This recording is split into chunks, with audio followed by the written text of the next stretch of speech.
मैं रीना शर्मा अपने चैनल पे आप सबों के लिए एक प्यारा सा इलेक्शन सॉन्ग लेकर के आई हूँ।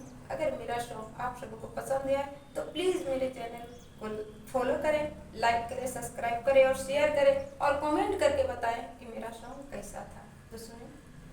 के बनी विधायक के कर बनी सरकार हो, के बनी विधायक के कर बनी सरकार हो, केकरा के दी है जनता सरवा पे ताज हो, केकरा के दी है जनता सरवा पे ताज हो, केकरा के दी है जनता। भैया परतियसिया घूमे सबका दुआरी, भौजी हाथ जोड़ के सूरज गोहराई। भैया परतियसिया घूमे सबका दुआरी, भौजी हाथ जोड़ के सूरज गोहराई।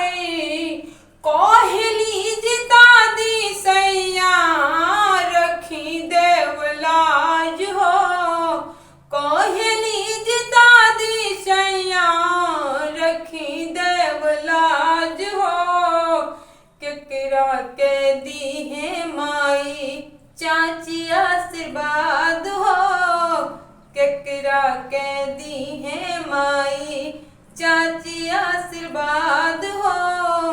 के बनी विधायक के कर बनी सरकार हो, केकरा के दी है जनता सरवा पे ताज हो, केकरा के दी है जनता सरवा पे ताज हो।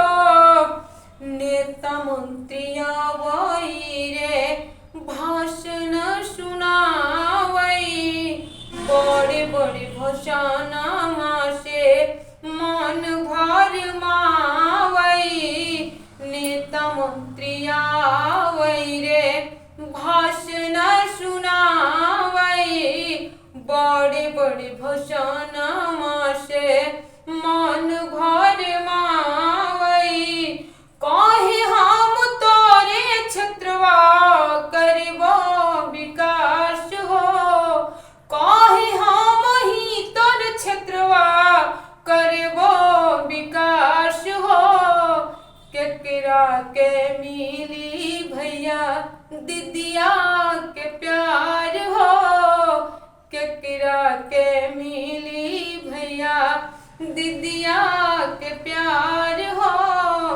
के बनी विधायक के कर बनी सरकार हो, के बनी विधायक के कर बनी सरकार हो, केकरा के दी है जनता अपन प्यार हो, केकरा के दी है जनता सिरवा पे ताज हो। कमेंट करके बताएं मेरा सॉन्ग कैसा था।